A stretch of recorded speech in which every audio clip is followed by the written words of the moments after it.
Good morning students, నేను మీ Ganesh sir. Welcome back to our YouTube channel Ganitham with Ganesh. ఈరోజు మనం బహుపదులు పాలినామియల్కి సంబంధించి టాప్ 100 క్వశ్చన్స్ అనేది ఎక్స్ప్లెనేషన్లో భాగంగా ఇది పార్ట్ 2 11th క్వశ్చన్ నుంచి 20 క్వశ్చన్ వరకు ఇక్కడ ఎక్స్ప్లెనేషన్ ఇవ్వడం జరుగుతుంది. స్కిప్ చేయకుండా స్పీడ్ పెంచుకుంటూ చూడొచ్చు ఈ క్లాసెస్ అనేవి, ఇంక్లూడింగ్ లాంగ్వేజ్ కూడా చేంజ్ చేసుకుంటూ కూడా చూడొచ్చు ఇంగ్లీష్లో. ఇక్కడ మనకి ఏపీ కావచ్చు, తెలంగాణ కావచ్చు, టెట్ కావచ్చు, డిఎస్సి కావచ్చు, స్కూల్ అసిస్టెంట్ కావచ్చు, ఎస్జిటి కావచ్చు, లేదా మనకి ఎస్ఐ, ఆర్ఆర్బి, గ్రూప్ డి ఈ ఎగ్జామ్స్లో ఈ బహుపదులకు సంబంధించి అన్ని కాంపిటేటివ్ ఎగ్జామ్స్లో కూడా మనకి క్వశ్చన్స్ అనేది ఇవ్వడం జరుగుతుంది. కాబట్టి టాప్ 100 క్వశ్చన్స్ మనం ఇక్కడ ఎక్స్ప్లెనేషన్ ఇవ్వదలుచుకున్నాం. ఈ 100 క్వశ్చన్స్ చాలా క్లుప్తంగా మీరు ప్రాక్టీస్ చేసినట్టయితే మీ ఎగ్జామ్ హాల్లో బహుపదులకు సంబంధించి ఖచ్చితంగా మీకు మార్క్స్ అనేది గెయిన్ చేయడం జరుగుతుంది పాలినామియల్స్ సంబంధించి. ఇక్కడ మనకి ఈ క్లాసెస్ చెప్పే విధానం మీ అందరికీ నచ్చినట్టయితే మన యొక్క గ్రూప్ లింక్ని, మన యొక్క యూట్యూబ్ ఛానల్ లింక్ని మీ ఫ్రెండ్స్ అందరికీ షేర్ చేస్తారని ఆశిస్తూ ముందుకు వెళ్తున్నాను. ఈ 100 క్వశ్చన్స్ కూడా ఒక మంచి టాప్ మోడల్ క్వశ్చన్స్, ఇవన్నీ కూడా చాలా జాగ్రత్తగా చూడండి, చూసి మీ ఎగ్జామ్ హాల్లో ప్రజెంట్ చేయండి. ఓకే, ఇక్కడ 11th క్వశ్చన్ చూసినట్టయితే ఆల్ఫా బీటా మూలాలుగా గల వర్గ సమీకరణం ax² + bx + c = 0. అంటే ఆల్ఫా బీటాలు అనేవి మూలాలు అంటే రూట్స్ అనమాట ఇంగ్లీష్లో. వర్గ సమీకరణం అంటే క్వాడ్రాటిక్ ఈక్వేషన్ ఏమో ax² + bx + c అనేది ఇది క్వాడ్రాటిక్ ఈక్వేషన్ అంటే వర్గ సమీకరణం. దీని యొక్క మూలాలు ఆల్ఫా బీటా, రెండే మూలాలు ఉంటాయి వర్గ సమీకరణాలు. ఆ మూలాలుగా కలిగినటువంటి వర్గ సమీకరణం ఇది. మరి 1/α 1/β దీని యొక్క గుణకార విలోమాలు అంటే ఆల్ఫా యొక్క గుణకార విలోమం 1/α, బీటా యొక్క గుణకార విలోమం 1/β. ఈ 1/α 1/β మూలాలుగా కలిగినటువంటి వర్గ సమీకరణం ఏ విధంగా ఉంటుంది? ఇదే మోడల్లో ఉంటుంది, కానీ దీనికి చిన్న చేంజ్ చేస్తే ఈ 1/α 1/β మూలాలుగా కలిగినటువంటి వర్గ సమీకరణం రావడం జరుగుతుంది. ఇక్కడ x² యొక్క కోషియంట్ ఏ ఉంది కదా, అప్పుడు x² యొక్క కోషియంట్ ఈ c రాయాలి, ప్లస్ ఈ bx అనేది చేంజ్ కాదు, ప్లస్ bx ప్లస్ ఈ x² యొక్క కోషియంట్ అనేది ఇక్కడ స్థిర పదం అవుతుంది, దట్ ఈక్వల్ టు 0. అంటే 1/α 1/β మూలాలుగా కలిగినటువంటి వర్గ సమీకరణం ఫార్ములా ఏంటంటే cx² + bx + a అవుతుంది అనమాట. దీని యొక్క మూలాలు 1/α 1/β. మరి ఆల్ఫా బీటా మూలాలుగా కలిగినటువంటి వర్గ సమీకరణం ఏమిచ్చాడు మనకి? ax² + bx + c = 0 అని ఇచ్చాడు. దీన్ని అనుసరించి ఇది రాయడం జరిగిందనమాట. ఓకే, ఇది ఎక్కడుంది ఆన్సరు మనకి? cx² + bx + a = 0 లేదు, కాబట్టి ఇది రాంగ్. cx² + bx + a = 0 అంటే మనకు first one is right answer అవుతుంది అనమాట. ఫస్ట్ వన్ అనేది రైట్ ఆన్సర్ అవుతుంది. నెక్స్ట్ క్వశ్చన్ చూద్దాం.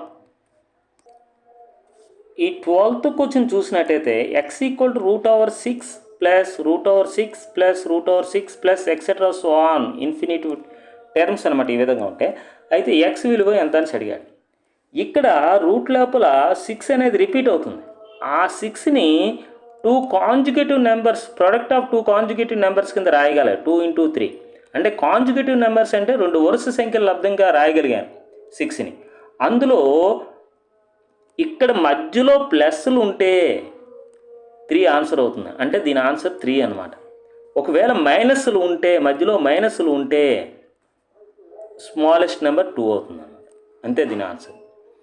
అంటే ఈ మధ్యలో ఉన్న 6 అనేది రిపీట్ అవుతుంది కదా, ఆ 6ని ప్రొడక్ట్ ఆఫ్ 2 కాంజుగేటివ్ నెంబర్స్ కింద రాయగలగాలి. అంటే 2 వరుస సంఖ్యలు లబ్ధంగా రాయగలగాలి. రాయగలిగిన తర్వాత మధ్యలో ప్లస్లు ఉంటే ఆన్సర్ ఏమో 3 అవుతుంది, మధ్యలో మైనస్లు ఉంటే ఆన్సర్ ఏమో 2 అవుతుంది అనమాట.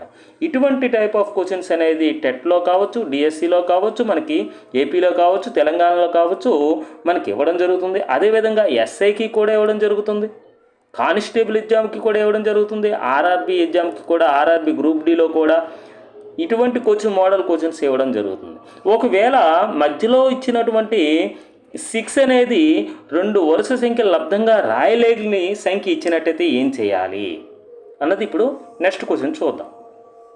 ఇక్కడ చూడండి 3 ఉంది. ఇక్కడ ఆ 3ని 2 వరుస సంఖ్యల లబ్దంగా రాయలేం. 1 × 3 అని రాయగలం అంతే. అప్పుడు ఏం చేయాలంటే x √, ఈ 3ని విడిచిపెట్టామనుకోండి 3 ప్లస్ ఇదంతా కూడా ఏమవుతుంది, మరలా రిపీట్ అవుతుంది. అంటే సేమ్ అనమాట. √3 plus √3 plus etcetera so on infinite. అంటే ఇది కూడా ఒక ఎక్సే. ఈ రిపీటెడ్ ఈ లోపల 3 కాకుండా ఇదంతా కూడా ఇది కూడా ఎక్సే ప్లస్ ఎక్స్ అని రాసుకుంటాం. ఇప్పుడు ఇరువైపులా వర్గం చేయాలి. Squaring on both side. అంటే అప్పుడు ఏమవుతుంది, ఇది స్క్వేర్ అవుతుంది. స్క్వేర్ చేస్తే ఇది స్క్వేర్ అవుతుంది. ఇది స్క్వేర్ చేస్తే స్క్వేర్కి రూట్కి పోయి ఇది 3 ప్లస్ ఎక్స్ మిగులుతుంది. ఇప్పుడు ఈ ఎక్స్ ఈ టైప్ వచ్చింది అనుకోండి, x² - x. ఈ +3 ఈ టైప్ వచ్చింది అనుకోండి, -3. ఇంకా రైట్ సైడ్ 0 మిగులుతుంది. అంటే ఈ విధంగా వర్గ సమీకరణం రావడం జరిగింది. ఇటువంటి వర్గ సమీకరణం ఎక్కడుంది మనకి, ఆప్షన్ 1లో ఉంది చూడండి. x² - x - 3 = 0. ఇది ఆన్సర్ అవుతుంది. ఓకే, నెక్స్ట్ కొంచెం చూడండి. x² + ax + 4 = 0. మూలాల్లో ఒక మూలం రెండవ దానికి రెట్టింపంట. ఒక మూలం x ఆల్ఫా అనుకుంటే రెండవ మూలం రెట్టింపు అన్నాడు, దానికి రెట్టింపు అన్నాడు కాబట్టి 2α అవుతుంది. అయితే ఇక్కడ ఏ అనే కోషియంట్ ఉంది, ఆ కోషియంట్ వాల్యూ ఎంత అని అడిగాడు. ఇప్పుడు ఏం చేయాలండి మనకి చూడండి, మూలాల మొత్తం ఆల్ఫా ప్లస్ 2α. మూలాల మొత్తానికి ఫార్ములా ఏంటి, -x quotient a / x² quotient 1. ఈ రెండు యాడ్ చేస్తే 3α. 3α = -a ఇలా రావడం జరిగింది. మరి ఆల్ఫా ఈక్వల్ ఏమొస్తుంది, -a/3. ఇక్కడికి ఇది. మరి మూలాల లబ్ధం అంటే ఆల్ఫా × 2α = c/a. కాబట్టి c అంటే కాన్స్టెంట్ టర్మ్ 4/x² గుణకం 1. అంటే 2 × α × α² = 4 అన్నమాట. ఇక్కడ 2 1లు 2 2లు అంటే α² ఎంత వచ్చింది, 2 వచ్చింది. ఇప్పుడు α² = 2 కాబట్టి ఇప్పుడు ఆల్ఫా అంటే ఎంత, ఇందులో ఆల్ఫా వాల్యూ వేద్దాం. ఇందులో ఆల్ఫా వాల్యూ వచ్చింది కదా, -a/3² = 2. ఇందులో వేసాను ఆల్ఫా ఈ ఆల్ఫా వాల్యూ అనేది ఇందులో వేశాను. ఇప్పుడు a² - × -+a², 3 3 9 = 2. a ఈ రెండు మల్టిప్లై చేస్తే a² = 18. a ఏమవుతుంది, ±√18.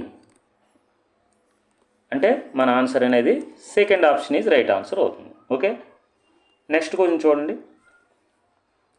px² + qx + r = 0 యొక్క మూలాలు సమానమైన. ఇప్పుడు ఉదాహరణకి మనకి ఒక ఫార్ములా ఇవ్వడం జరిగింది. ax² + bx + c = 0 అనే వర్గ సమీకరణం యొక్క మూలాలు సమానమైతే విచెక్సని = 0 అవుతుంది అనమాట. విచెక్సన్ అనేది 0 అవుతుంది. ఆ విచెక్సన్ ఏంటి, b² - 4ac = 0 కావాలి. ఇది కండిషన్.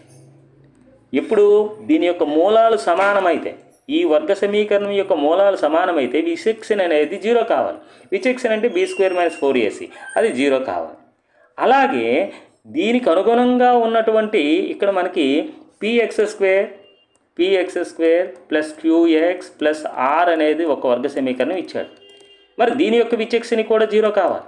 అప్పుడేమవుతుంది, ఇది qx అంటే b ప్లేస్లో q ఉంది కాబట్టి q² - 4 × a అంటే ఇక్కడ p, c అంటే r = ఇది కూడా 0 కావాలి. అప్పుడు ఏమవుతుంది, q² = 4pr అనేది ఆన్సర్ అవుతుంది.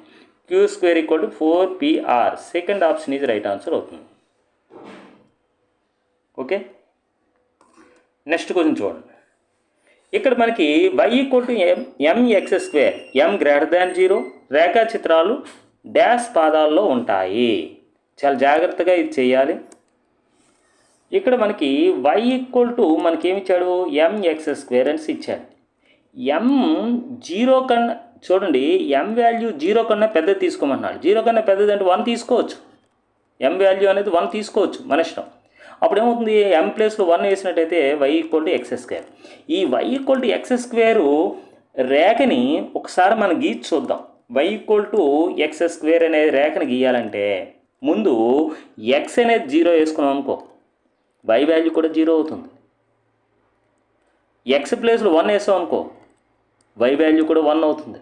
ఎక్స్ ప్లేస్లో 2 వేసాం అనుకో, 2 స్క్వేర్ అంటే y వాల్యూ 4 అవుతుంది.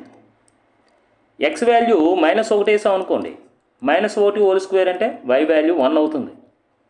ఎక్స్ వాల్యూ -2 వేసాం అనుకోండి, -2 హోల్ స్క్వేర్ అంటే 4 అవుతుంది. ఈ విధంగా ఈ పాయింట్స్ 0, 0 పాయింట్స్ ఎక్కడుంది, ఇక్కడ ఉంటుంది. 1, 1 ఎక్కడుంది, ఇక్కడ ఉంది. 2, 4 ఎక్కడుంది, 2 ఇక్కడ ఉంది. 4 అనేది ఇక్కడ ఉంటుంది. ఇక్కడ 2, 4 పాయింట్ ఇది. ఎక్స్ మీద 2 చూసుకోవాలి, ఇలా తిన్నగా ఇక్కడెక్కడో 4 ఉంటుందన్నమాట. ఇక్కడ అది 2, 4. ఇదేమో 1, 1, 1, 1. ఇదేమో 0, 0. అలాగే -1, 1 అంటే ఇక్కడ ఉంటుంది. -1, 1 అంటే ఇక్కడ ఉంటుంది. నెక్స్ట్ -2, 4 అంటే ఇక్కడ ఉంటుంది. -2 ఎక్కడ ఉంది, 4 ఇక్కడ ఉంటుంది. అంటే ఇప్పుడు మనం ఏం చేయాలంటే ఈ 2, 4 ఇది 1, 1 ఈ 0, 0 ఇది ఈ పాయింట్స్ అన్నింటినీ కూడా కలపాలి. ఈ పాయింట్ని ఇది 0, 0 పాయింట్ అనమాట. ఇది 1, 1 పాయింట్, ఇది 2, 4, ఇది -1, 1, ఇది -2, 4. ఈ 5 పాయింట్స్ని కలిపితే మనకి ఈ విధమైన ఆకారం వచ్చింది. ఇది ఫస్ట్ కోఆర్డినేట్, మొదటి పాదం.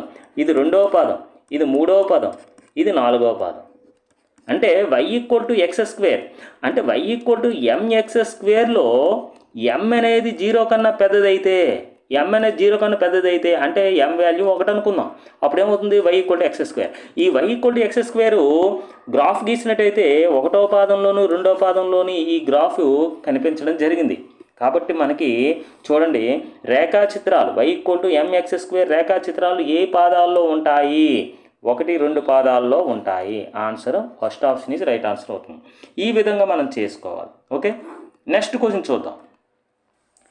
అలాగే x equal to my square m>0 రేఖాచిత్రాలు ఏ పాదాల్లో ఉంటాయి. ఇప్పుడు ఏం చేయాలి, x equal to mx square my square అని రాస్తాం. రాసిన తర్వాత ఇప్పుడు ఏం చేయాలంటే m>0 అన్నాడంటే m ఈక్వల్ టు 1 తీసుకోవచ్చు అనమాట. అంటే 0 కన్నా పెద్ద విలువ m ప్లేస్లో తీసుకున్నాం. అప్పుడేమవుతుంది, x equal to y square అవుతుంది. దీనికి రేఖాచిత్రాన్ని గీసినట్టయితే మనకి ఈ విధంగా వస్తుంది. అప్పుడు 1వ పాదం ఇది 2వ పాదము, ఇది 3వ పాదము, ఇది 4వ పాదం. దీనికి కూడా ఒక మనకి కోఆర్డినేట్స్ తీసుకున్నాం అనుకోండి. కోఆర్డినేట్స్ తీసుకున్నట్టయితే ఇక్కడ మనకి 1వ పాదంలోని 4వ పాదంలోని మనకి ఈ విధమైన గ్రాఫ్ రావడం జరుగుతుంది. అంటే మన ఆన్సర్ ఏమవుతుంది, థర్డ్ ఆప్షన్ ఇది రైట్ ఆన్సర్ అవుతుంది అన్నమాట.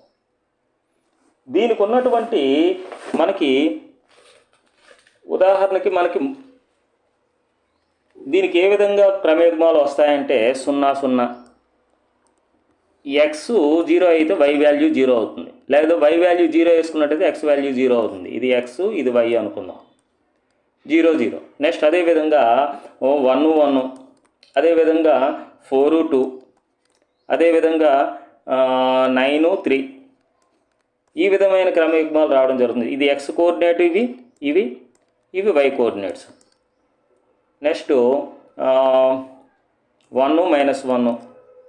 అంటే ఇక్కడ మనం ఏం చేయాలంటే y ప్లేస్లో 0 తీసుకోవాలి. y ప్లేస్లో 0 తీసుకుంటే x ఈక్వల్ అవుతుంది 0 స్క్వేర్ అంటే 0 వస్తుంది అనమాట x వాల్యూ.